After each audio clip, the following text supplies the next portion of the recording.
পুরুষের পর্দা বলতে যেটি আমরা বোঝাই, প্রথমত পুরুষ নিজে তিনি শালীন এবং সুন্দর পোশাক পরবেন। কমপক্ষে নাভি থেকে হাঁটু পর্যন্ত ইসলামের শরীয়তের দৃষ্টিকোণ থেকে একজন মুসলমান তিনি ঢেকে রাখবেন, আবৃত্তি করে রাখবেন, এটি তার পর্দা। সেই সাথে এটি তার সতত তিনি ঢেকে রাখবেন। সেই সাথে তিনি তার চোখকে সংযত রাখবেন।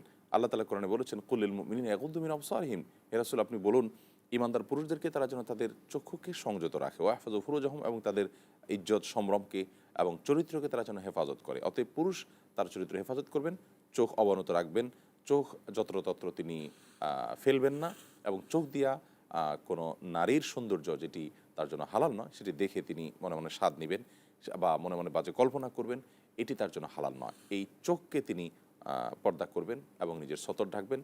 এগুলো হলো মূলত পুরুষের পর্দা। অতএব পুরুষের দায়িত্ব আছে এক্ষেত্রে। আর নারী ইসলামের শরীয়তের দৃষ্টিকোণ থেকে তিনি তার সৌন্দর্যকে যেখানে সেখানে যাত্রার জন্য প্রকাশ করবেন না, বরং এক্ষেত্রে শরীরের নীতিমালা তিনি মেনে চলবেন। এটি হলো তার পর্দা।